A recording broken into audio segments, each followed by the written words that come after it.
Welcome to Bet On It. It is NFL Week 7. I am Kelly Stewart, and I am joined by Marco D'Angelo and Yanni Corrales. Guys, this is going to be a fun week in the NFL. Why? We've got 3 double-digit favorites. We've got a lot of ugly dogs. And the last 2 weeks, the bookmakers have taken an absolute bath. I have no idea what the hell to do with this week in the NFL. I'm in a glass case of emotion. Part of me says all of these dogs are going to be barking this week. But I thought the same thing last week, and I went 2-4. So on to week 7, we're going to go to the primetime game where we've already got some drama. That's right. Baker Mayfield is not going to be starting for the Cleveland Browns. He is ruled out.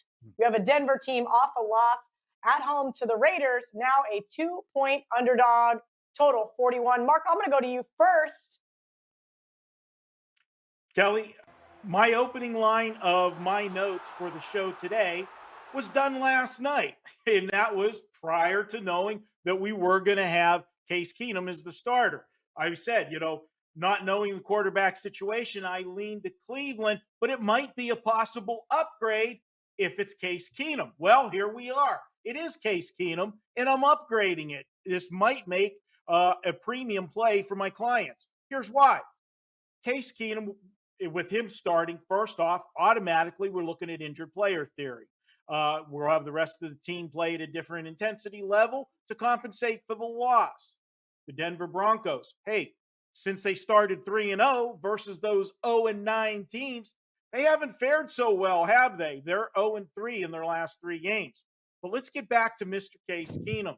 It's a short week to prep, so most people are going to say that's a big disadvantage. You got a quarterback coming in having to start on the short week. He has run this offense before. Remember, Stefanski came from Minnesota. Case Keenum was there. He knows how to run this offense. And really, when he was in Minnesota, he wasn't bad. Then he went to Denver, where all quarterbacks go to die. And that was the end of that. Now he's got a chance for a spot start. I like the situation.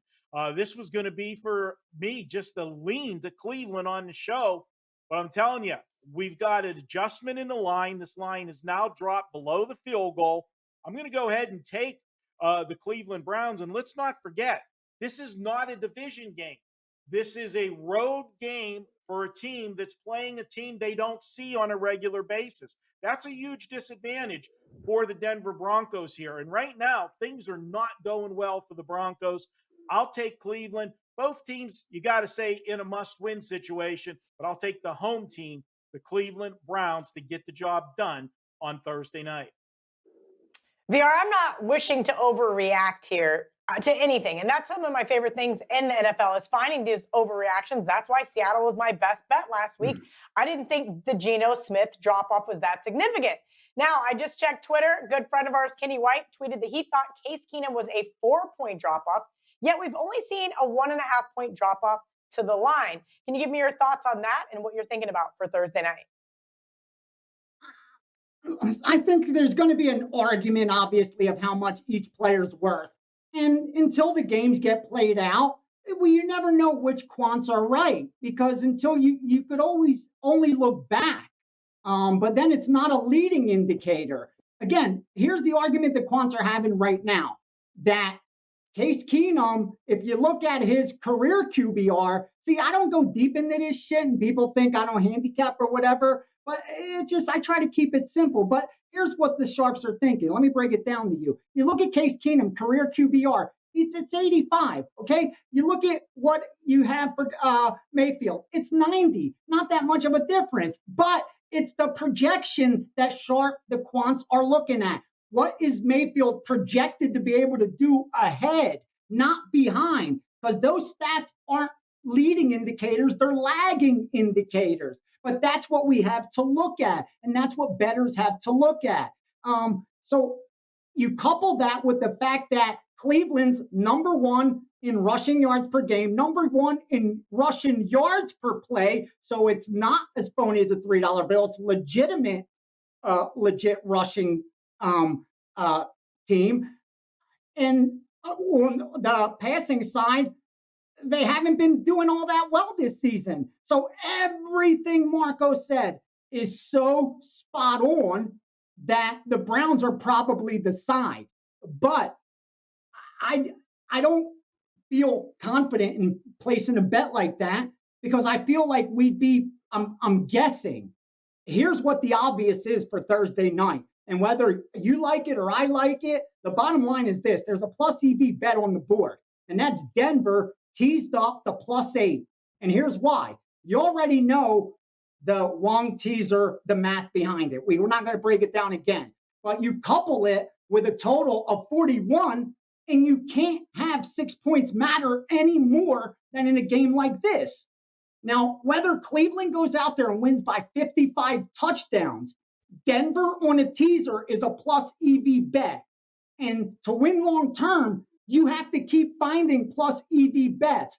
Now, I know it makes the people mad that bought this week or 1 month or what here or there, or when you decide you feel like betting, if you buy my package and I happen to lose, he sucks. But the reason every year WagerTalk gets to tweet out that I'm profitable and been the only handicapper every single year profitable is because I look for plus EV bets. I don't make it harder than it needs to be.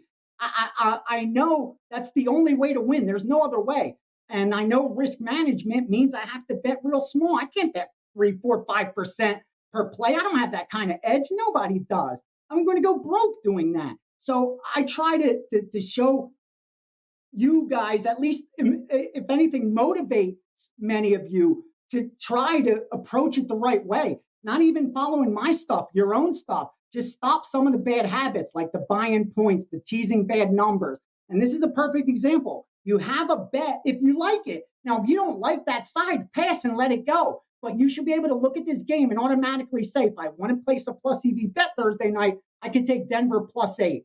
That's value. That's plus EV. But now you may handicap it like Marco did and really like the Cleveland side. So you're not going to add it to a teaser. In fact, I told the producer to add Denver to a side of my teaser, but I don't love that side. So I shouldn't use it for the show teaser because digging into it, nothing jumps out at me to say I love it. But if I just want to be making plus EV bets and I have the bankroll to find every spot that's plus EV, you have one right there. Now you have to find another spot on Sunday that fits side B, but you have a winning bet right there. You don't have to look any further. Now, again, Cleveland could go out there and win by 40, but you placed a good bet. And finally, not the rant, but it's back to the same example. Me and you flip a coin one time, but I give you 10-1. You made a good bet, man. You may walk away losing. Cleveland could win by 4 touchdowns. But no, I gave you 10-1 on a 50-50 proposition. Not saying that's what Denver is. They have that much value, so don't go crazy. But again, it's a plus EV bet. Sorry, Kel, went long, but just needed to just make it, get that out there because I love these people that show us so much support. Smash that like button, hurry up, and tell me about my bad picks before the game. But I want them to actually win, dude. I'm not going to be doing this forever. There's so many young bettors that are going to be betting long after I stop telling them what I like. So hopefully they learn and don't make the same mistakes I made for so long. All right, on to Sunday Night Football. The Indianapolis Colts at the San Francisco 49ers. I've got the WagerTalk odds screen open. Currently, San Fran -4. Looks like a total of 44. Marco, I'm going to go to you first because this one's going to be my best bet. Oh, I can't wait to hear that best bet because I'm having trouble finding a side here in this one, Kelly. I'll be honest with you. This is one where, like the Thursday night game all week, we're not sure who the quarterback's going to be for sure. In this one, they haven't announced it yet. And I think we won't know till last minute. I think Shanahan wants to keep them guessing, make the Colts have to, prepare for 2 different quarterbacks. They're 2 different styles. I look at the game and what I'm thinking here for the show, we've got a low total and we know it's tough to take these low totals and take the under because 1 or 2 botched plays and all of a sudden the stone cold under is now an over. And I vowed that I wouldn't take an under again, but I think I said that for full game. So you don't get to kick me, Kelly. I'm going to go under for the first half. Okay. So maybe you just get a half a kick if this one doesn't get there. I'm going under first half with San Francisco and Indianapolis. I think what you're going to see here is the Colts, we know what they want to do. They want to try to run the football, control the clock, shorten the game, let their defense dictate it. Frank Wright likes to be in the game in the fourth quarter and find a way to win it. That means conservative out of the gate. And if you remember a couple weeks ago, Monday Night Football, that's the way that game played out against Baltimore. Unfortunately for Frank Wright, he went a little bit too conservative, took his foot off the gas, and let Baltimore come back for the miracle win, but not the cover. I think we're going to see more of the same in this one. So small lean to me on the under. This might be a play I upgrade later in the week once we get confirmation of who's starting. VR, Marco says he likes the game under, but doesn't want to get kicked in the nuts by me. So he's going to take the first half under. Do you agree on the under? And what are your thoughts on the side? Yeah, I definitely don't disagree with it. Everything he said is spot on. As far as the side, the line tells me that Garoppolo's playing, right? I mean, that's what the number's telling us. Obviously questionable if you look at the injury report, but this line would have kept moving because we did see some steam come in from the original opener of whatever 4, 5.5 it was, and you saw it come down to as low as 3.5, and now you saw it come back up a little bit. That's what worries me a tad bit because I like the Indianapolis side. That's what stuck out to me. I would have liked to have +4 in my pocket and see the game close 3, if that makes any sense. I know sharp guys out there know exactly what I'm saying.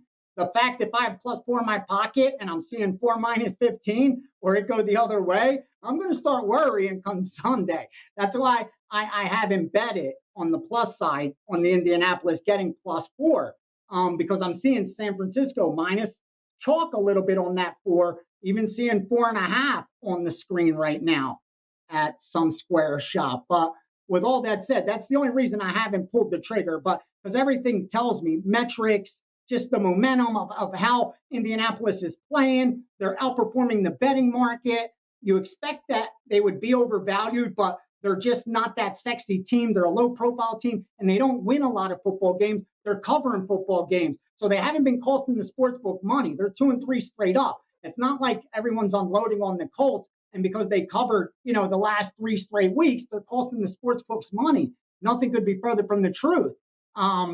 So for me, that's where I'm pausing. It screams that there's value on Indianapolis. The metrics show that there's value in Indianapolis. Marco's breakdown says Indianapolis will be in the game and catching more than a field goal in what should be a low-scoring first half. You're in a good spot if you're getting 4 in a first half that goes under. Like, you're in a good spot to cash that ticket for the game.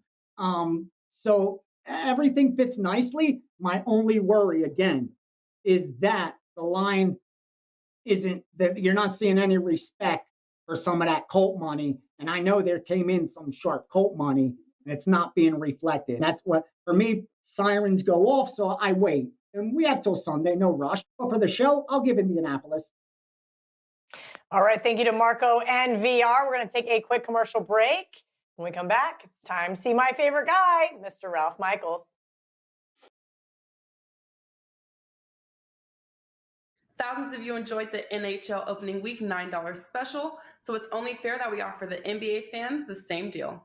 Every NBA daily package for the opening week through Monday, October 25th is just $9.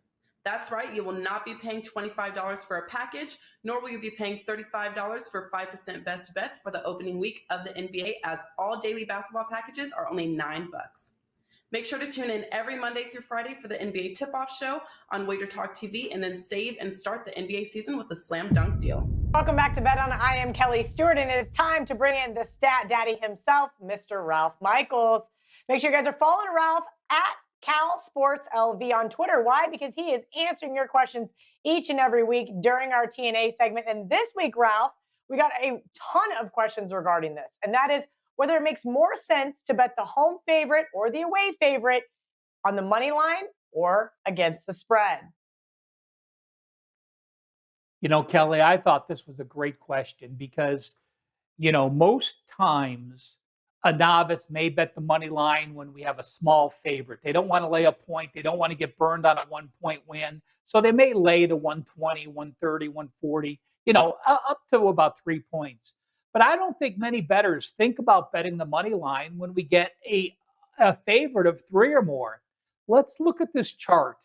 And I will post this chart on Twitter at CalSportsLV so you can look at it more thoroughly, dissect it, and download it if you wish. On the right-hand side are home favorites since 2015. On the left-hand side are away favorites since 2015. In black down the middle are teams that are a favorite from -1 and each half point all the way down to -7. The one thing I've got to say is this, Kel. If you are betting NFL favorites, take a look at that right-hand chart, ATS in the NFL since 2015. Home favorites of -1 a loser, -1.5 a loser, -2 a loser, -2.5 break even, -3, 3.5, 4, 4.5, 5, 5.5, and 6 points. If you blindly bet every NFL favorite, you have lost a ton of money. In fact, NFL favorites of 7 or less have only hit 45.8% since 2015. So take a look at those dogs. Now let's compare them to the money line. Let's take a look, and you see the gray highlights. If you look at the gray highlights, -1.5, the highlights are on the ATS numbers. So that means it's better to bet it against the spread than on the money line. When we have home favorites, it's back or forth. There's not much we can take out of it, except when you do get down to like 6.5-point favorites. Take a look. You're actually plus 22 units, and even the -4s have a significant difference. But I want to spend our time here on the away favorites. This chart blew my mind, and I love looking up these type of things because I learned so much. Away favorites have actually hit 49.6%, much better than home favorites since 2015. You see that when you have away favorites of 4.5, 5's a break even, 5.5, 6, 6.5, those are all profitable. But check out where the significant advantages are from ATS versus the money line. When you have away favorites of 2 or more, it's basically always better to bet the money line. And people don't want to lay 240 with a 5.5-point favorite. They don't want to lay 310, 320 with a 7-point favorite. But look at those straight up records from teams -5.5 or more. 20-4 is a 5.5-point favorite. 17-1 as a 6-point favorite. 25-6 as a 6.5-point favorite. And 27-7 as a 7-point favorite. So I can tell you this. Sometimes it's not easy to lay the money line price with away favorites, but from 3.5 to 7, it has absolutely been the way to go in the NFL since 2015. Ralph, just one more note on that, because I already sent your chart to a good friend of mine who is the kind of guy who likes to try to middle games, right? And I said, look, this is really interesting. And he said, the only thing I want to know is what the average juice was on each. So on a point, 1.5, 2 points, did you have a specific money line chart that you used? I went through, there's a formula to work out, but I also went through and looked where games ended at. I did a legitimate money line with the money lines. I started at 120 -1, 130 -2, 165 -3, 200 -4, 240. And when I got to the -7, I used 310. Sometimes you see a 7 -300. Sometimes you see -350. But I used a pretty much median number where it was a legitimate number for people betting the money lines to be able to look at this data and utilize it. Awesome stuff from Ralph. What else do you have for us for NFL Week 7? Well, look at the lines this week, Kel. What do we have? A 15.5-point line and a 17 or an 18.5-point line? We have How the hell can you bet a 2-touchdown favorite in the NFL? Well, how about I went back to 2014? If you bet every favorite of 14 points or more, You laid 2 touchdowns in the NFL. Who the hell would do that? Well, if you did, you covered 70%. There's only been 30 games, so we're not talking about a huge sample size. But NFL favorites of 14 points or more have gone 21-9, 70% against the spread, and clearly an asterisk and a footnote. When a team is a 14-point favorite, they have had 10 overs, 19 unders, and a push. That means 65.5% to the under with those favorites. So again, don't be afraid to say, I don't mind taking those favorites. We've talked about favorites of 7 or more. We've talked about double-digit favorites. So I wanted to break out this largest portion and mention it. I mentioned this last week too, and it becomes more and more prevalent, and I want to bring it up again. From week 6 on, a crappy ATS team, your ATS percentage from 0 to 30. You're facing a winning ATS team, 50% or higher. The numbers I mentioned last week were 62%. So that means if you bet on every crappy ATS team against a winning ATS team from week 6 on, you have won 62%.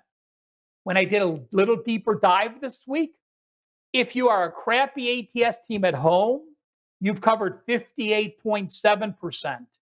If you are a crappy ATS team on the road, you're getting some inflated numbers. We know that. Vegas is going to overcompensate. Crappy ATS teams on the road since 2010 have covered 65.7% against good ATS teams. One team applies. That's Washington plus the points against Green Bay. Last week we talked about buys.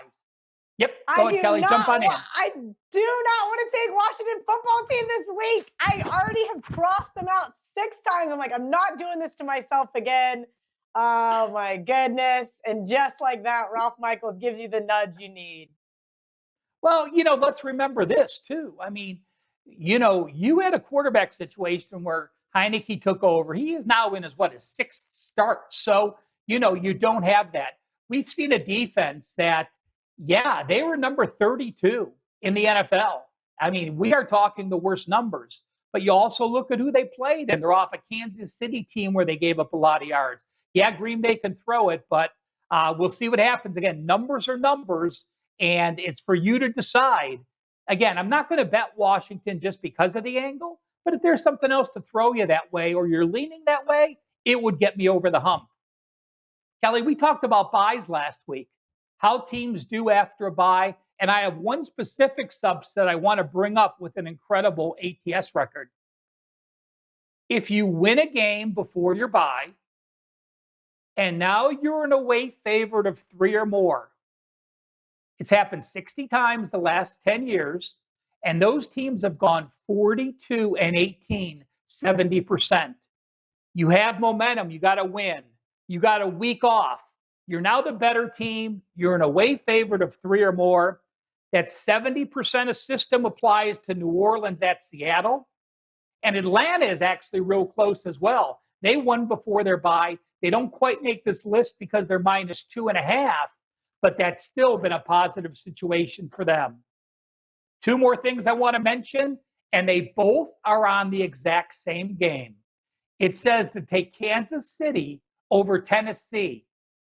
So one system is this. You're on the road, you're down at halftime, and you end up winning by 14 or more points. Last week, the Chiefs were at Washington on the road. They trailed at halftime.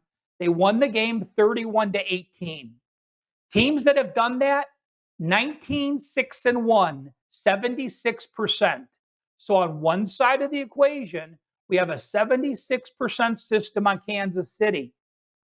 On the flip side, teams off a Monday night upset win like Tennessee have gone 32-48, 40%.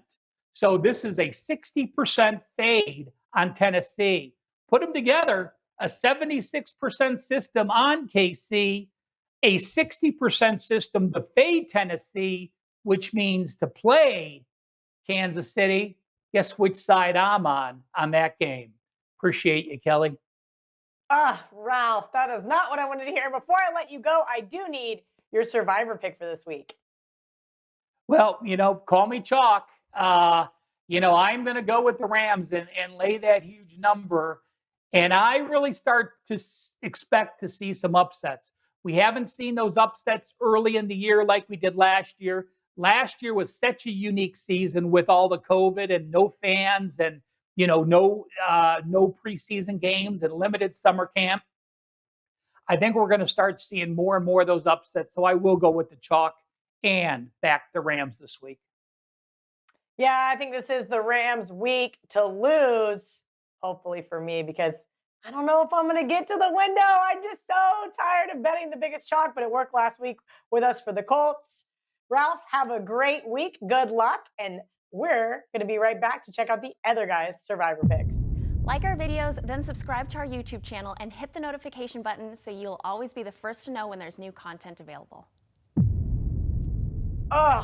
I got to side with Ralph here and take the Rams. I really thought about the Patriots. I hate taking divisional teams in Survivor. And of course, I've already used the Bucks. So me and 1,000 other people are going to be on the Rams this week. Marco, tell me you have something different for Survivor than the LA Rams. Well, Kelly, I do. And obviously, there were three obvious choices. I didn't put New England in as one of those obvious choices, even though they're playing the Jets. It's just the thing, like you said, it's a division game, and throw in the other fly in the ointment. They already played this year. I hate when a team already beat an opponent earlier in the year on the road, and then they're coming home. Sometimes, they take that team for granted. And obviously, I don't have to remind you, but New England had a gut-wrenching loss last week. With that said, the three that I had it circled down to were the Rams, Arizona, and Green Bay. So now I look and say, okay, which one of the three do I want to use? And this is the time of the year when you're doing Survivor. If you want a little strategy, you've got to look at the teams that you're considering for that particular week and then look at the rest of their schedules. If you still have three teams that are in good spots this week and you have not used any of those teams yet, look at the rest of their schedule. Where are the spots you might want to use them later? And the thing that kicked the Rams out for me is I just don't want to get involved in that hype of Jared Goff going back to LA and everything else. And I know that, the Lions have absolutely sucked. This would be the one time that, he might play the game of his life, going back where he got, run out of the city, so to speak, in Matthew Stafford facing his old team. And I want to bring up a sore subject for our buddy Johnny Detroit, but I remember the Jets going into LA last year and crushing people's souls.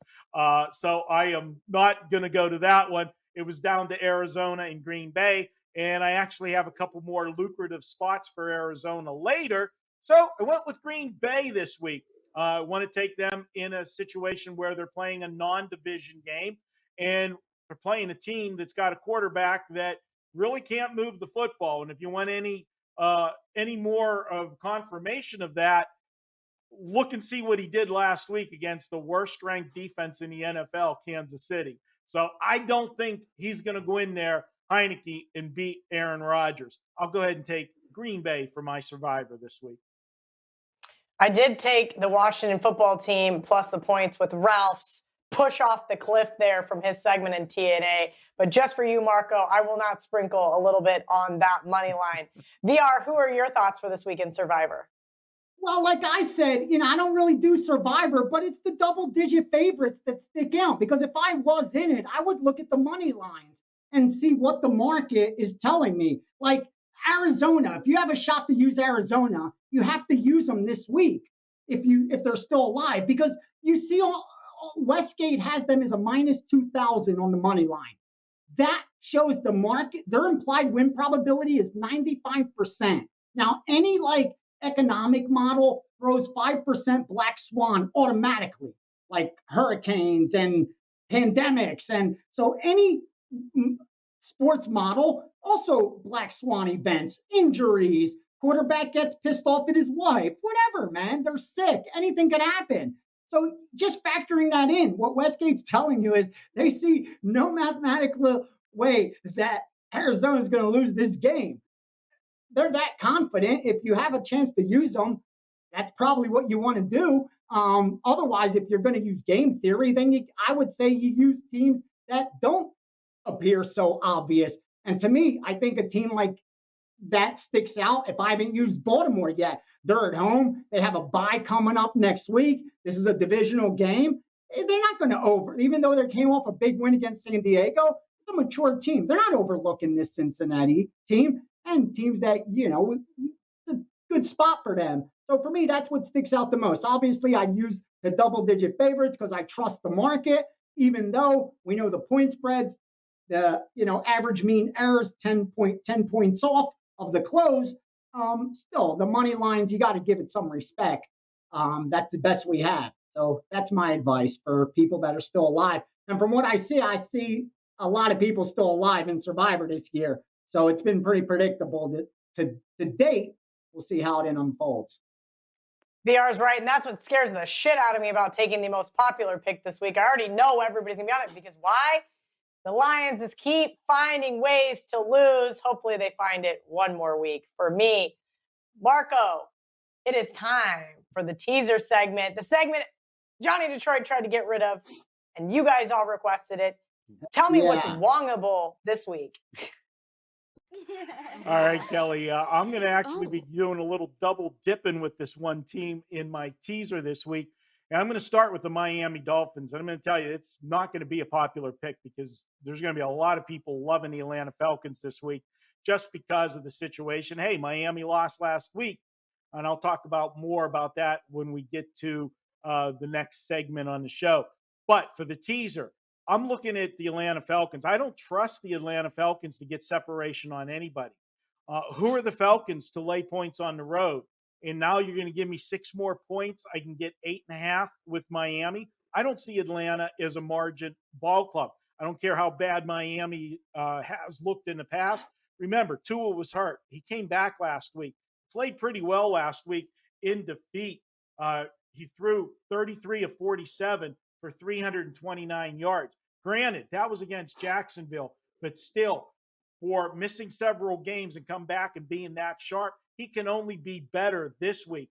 And it's not like the Atlanta Falcons defense is, stopping anybody. I like Miami teased up. For the second half of it, I said I don't like them straight, but New England to win at home, yeah, I look for them to get the win here. I don't see the Jets winning. Remember, the Jets are starting a rookie quarterback. We know the history of Bill Belichick and his defenses against rookie quarterbacks. Now, they already beat the Jets earlier in the season, so that's the reason why I'm not looking at New England as a straight play, but I'm going to look for them with the 6 points, bringing it down to just winning by 1. I'll take them on the teaser and hope that the New England doesn't have a carryover effect from that gut-wrenching loss last week. They did everything in that game. They deserved to cover that spread, win that game. Unfortunately, it didn't go their way in overtime with the touchdown, but New England is the side. Tease me Miami in New England, and let's keep this teaser rolling. This has been one of my best segments on the show. Yeah, if the Pats get to 7.5, Marco, I will be with you. I just tweeted out that the Broncos +8, Miami +2.5. So we are in agreement there. VR, who is your teaser for this week? All right. Last week when we got to Sunday, 3 teams were wongable. And that was Jacksonville, Carolina, and the Rams. Once again, 3-0.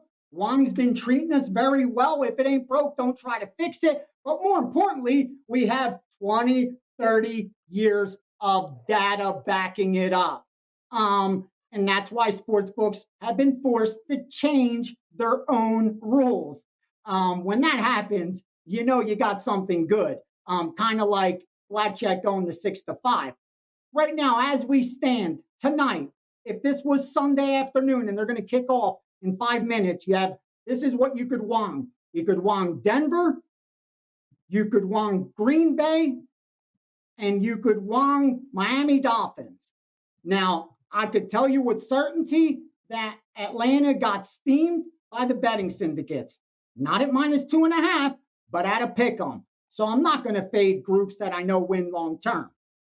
As far as the Denver side, I don't love it against Cleveland. The injured player theory, Case Keenum, the drop off. And I'm not trying to play psychic here. That's hard. That's too hard. If I did, I wouldn't be on this video. I'd have a 1-900 number, and you guys would be calling me for your weekly whatever. But with all that said, out of those three teams, the only one I like is Green Bay. So I would rather, again, talk. I know it for the show. I need some W's. I got to catch up. So I'll give one. I'll use Green Bay, and I'd rather use Baltimore since I don't like either of those wongable ones.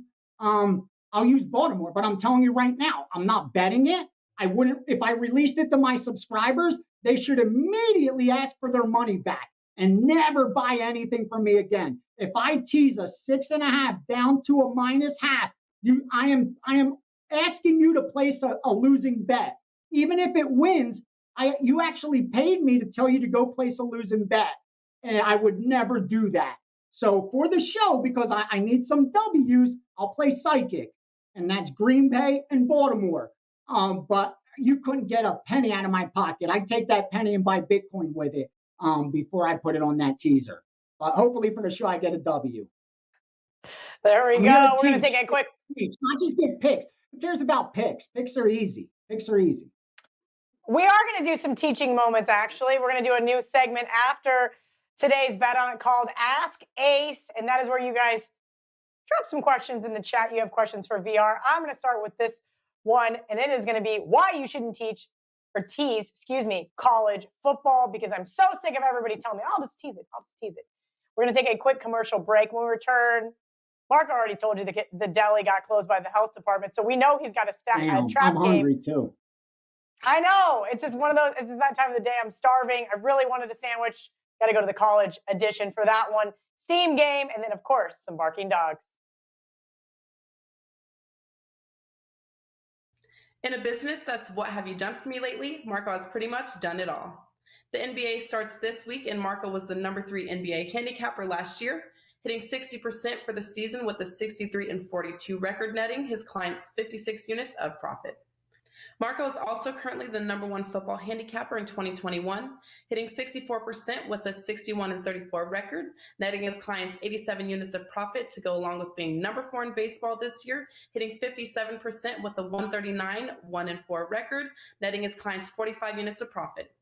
Don't miss a single winner this NBA season for Marco by jumping on board his NBA full season package. This package is $6.99, but if you sign up this week, it's just $5.49, saving you $250 when using coupon code MarcoNBA when checking out. Welcome back to Bet On It. And unfortunately, as I alluded to, the deli is closed. And that's because, well, Marco and I both decided that the Detroit Lions were worth a play last week, and boy, did they stink it up. Marco, tell everybody what happened, why the health department shut you down, and why you're going with the trap game this week. Well, the Dirty Dining segment on the Vegas News Channel, they were at the deli and they closed us down. I guess there were so many people that ended up with food poisoning after the Detroit Lions sandwich last week. We got to be closed down. We got to have a deep clean, and we'll be back next week. But we did find a trap game this week, and the trap games have done very well for us. And I know this is going to be another hard one to swallow, because if you watch any talking heads show, and you know what I'm talking about, all the the sports talk radio, that they got to fill stuff with nonsense. They're going to tell you about, oh my God, the Miami Dolphins have to play after they went to London last week.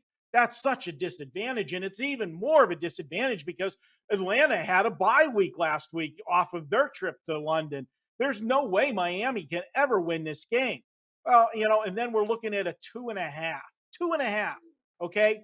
When you put up a 2.5 on a game, you open it that. I look right away and I start sniffing around. Why didn't you make it a 3? If you thought they were good enough to be a 2.5 point favorite, why didn't you just put the 3 out there? And don't tell me that you want to see what the market's going to do, because if you want to see what the market's going to do, you're going to hang the 3 and let the market tell you, should it be 3.5 or should it be 2.5? No, they know what they're doing. They want you to grab Atlanta. They want you to say, oh, all they got to do is win the game. And the Dolphins, my God, they lost to Jacksonville. Does it get any worse than that, losing to Jacksonville?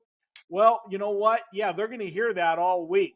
And they're going to hear all week how it's such a disadvantage traveling back from London. They'll be ready to play. And I'm looking at this Atlanta Falcon team. Guys, they gave up 32 points to Philadelphia. They gave up 48 to Tampa Bay. Okay, that's Tom Brady. But how about the 34 to the Washington Redskins? Who gives up 34 points to the Redskins in that offense? No, I'm sorry. I'll go ahead. And they were life and death against the Jets. They had to go to overtime, 27-20 to beat the Jets. I'll go ahead. I'll take Miami. You heard me use them in the teaser segment. So I've got 2 different separate bets. They're totally separate bets. Teaser, and I'm taking Miami straight for the outright upset. This is a trap. Miami 24-20. I like it. Also in the teaser with the Dolphins VR. It's time for the Steam game of the week. And while you're at it, you want to give us some gold? Absolutely. Absolutely. Listen, we didn't bet a lot so far this week. I touched on it before we went to taping with Kelly. The sheet's pretty empty this week as far as moves coming in. And I'm not surprised because you remember Sunday night, the bookmakers crying into Monday morning, the bookmakers crying how they got beat up, how the public destroyed them. They're coming back with a vengeance this week, as you see with these numbers they posted. Not a ton of value yet. Not a lot of teasable games yet, but they're putting a lot of numbers that appear teasable to squares.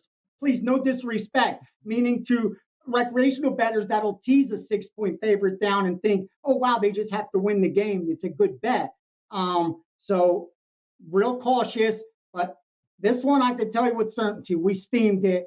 Some of the value's probably gone. If you want to bet it on the money line now on you, and that's the Atlanta Falcons. The reason is this simple. You know the Miami Dolphins. I don't want to make another video over how bad they are.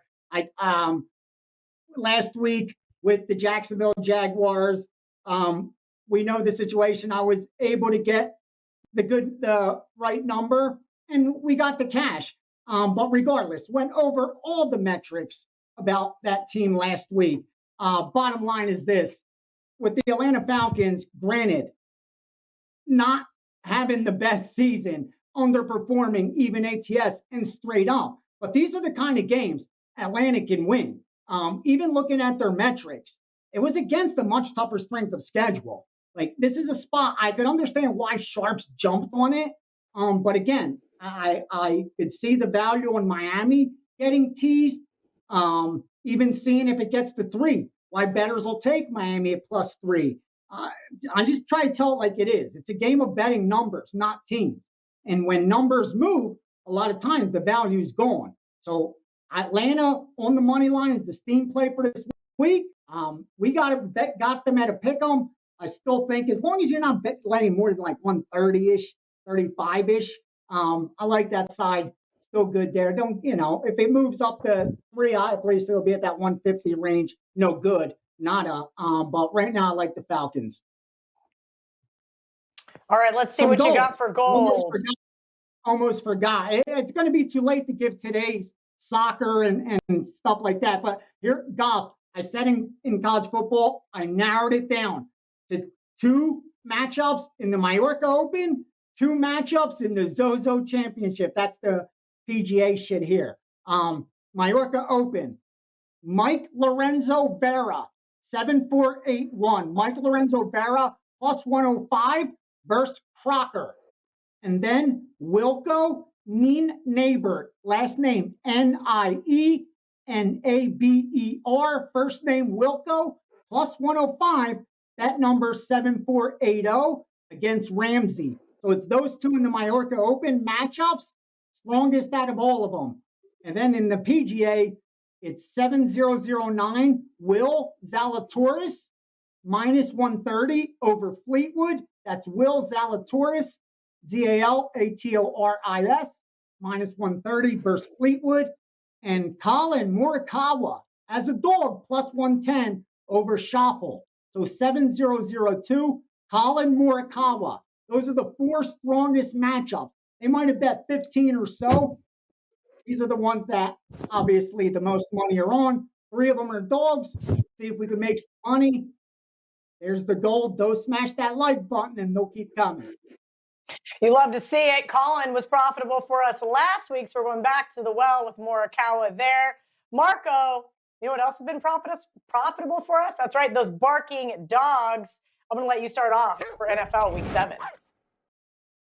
All right, Kelly. Yeah, the barking dogs have been fabulous for us this year. My best bets, not so much. But the barking dogs have been good. And we're going to go to one this week. We're going to go to the Philadelphia Eagles. Now, last week, our barking dog was against who Philadelphia's playing. It was the Raiders. And I got a lot of slack for that one. But you know what? I appreciate it because they came in and they gave me shit about it before the game. You can talk it like VR says. If you've got the stones to come in and say your picks beforehand, that's fine. We can disagree. Yep. Everybody has an opinion. Tell me why. I love that. Don't come in after a play loses and talk smack. That's so weak. But for me, I was on the Raiders last week. I thought they would rally around the new head coach. And it was a situation where they were playing a division game. They had the advantage of preparing for a team they see twice a year. So although there were definitely disruptions in the Raider camp last week, they still were able to take care of business. Now it's week 2. And if you remember last week, I said, I am treating that first game with the new head coach just as I would with an injured player theory. I love to take the injured team in that first game.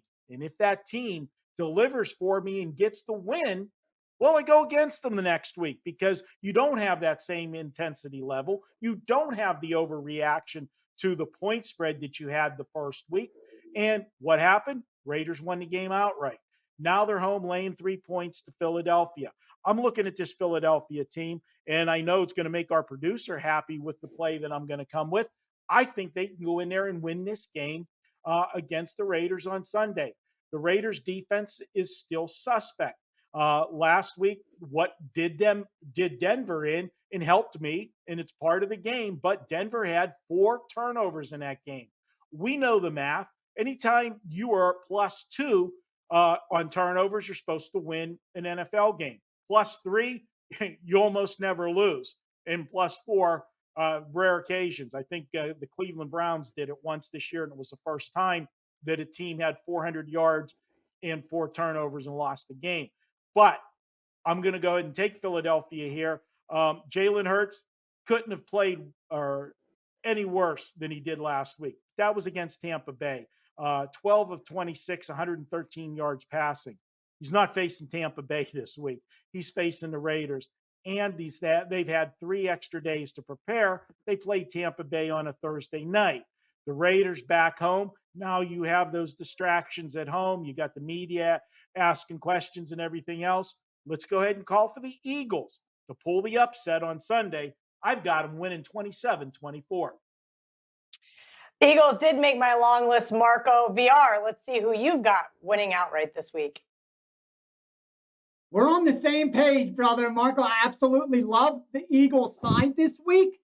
And not only does it set up nicely with Vegas showing up like they did after the coach situation and everyone expecting the letdown, and instead they go in as dogs and beat Denver, rah, rah, rah. That's why they're overvalued in this spot. Listen, when you're that one-dimensional, you're pretty to figure out. They can't run the football.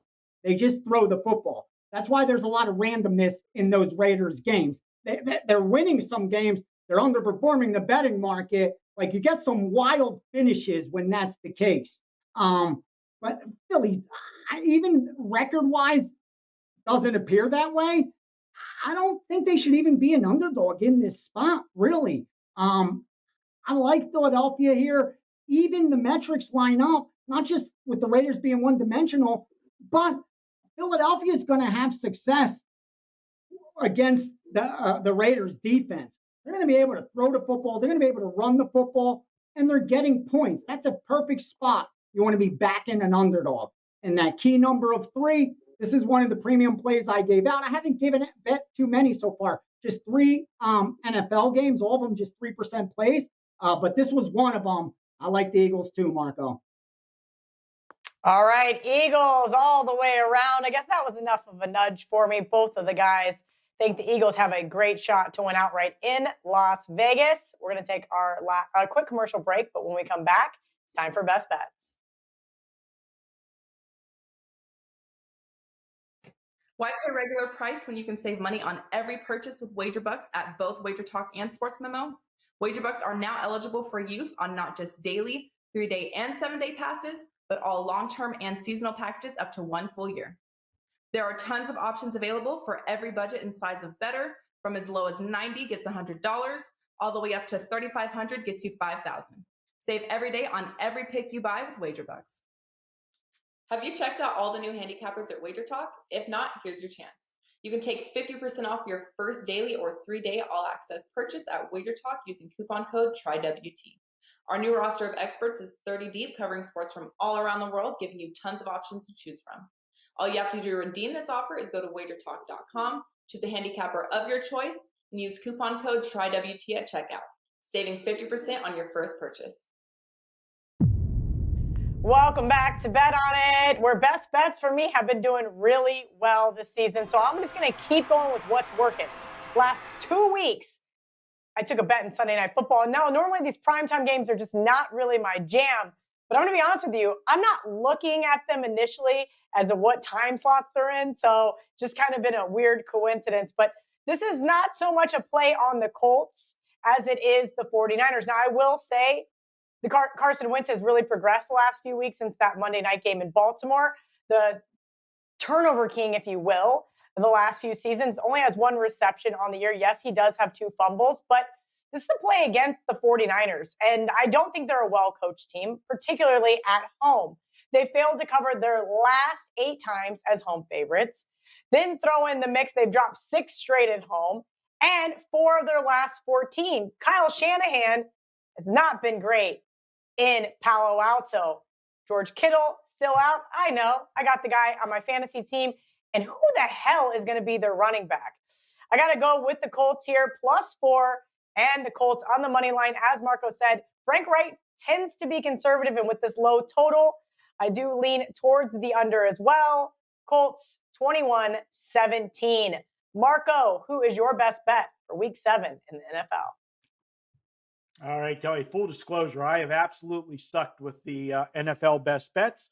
All of the other categories have been great, but the best bets have not been good. And, you guys have reminded me on YouTube and Twitter with it, and deservedly so.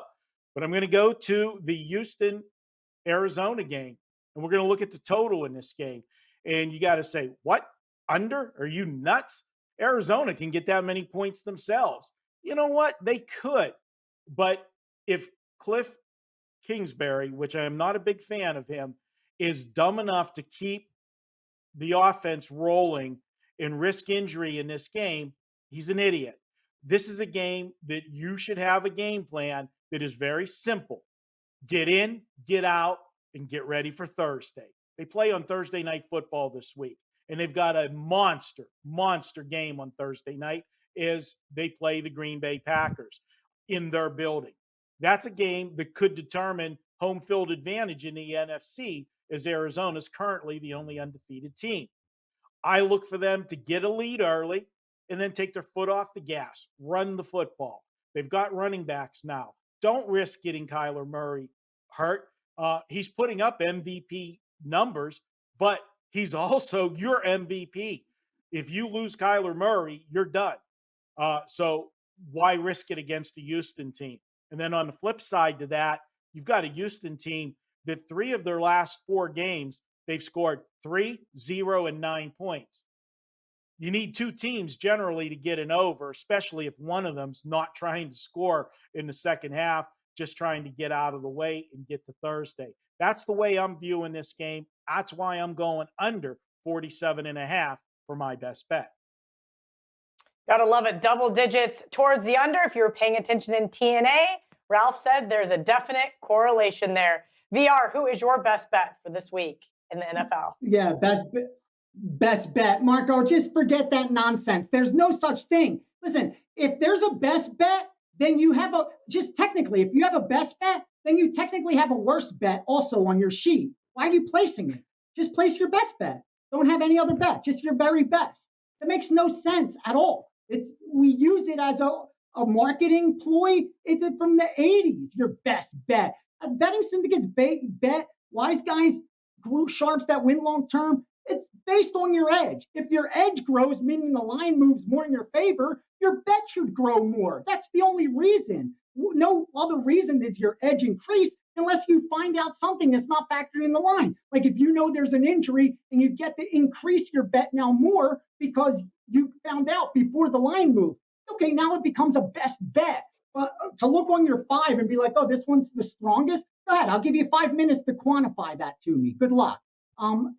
Bet consistently. Be consistent. Bet them all the same until you're able to win doing that. Don't change your bet sizes. If you can't win betting consistently straight across, don't try to go up and down, man. You're just going to liquidate yourself. So my best bet, Baltimore Ravens.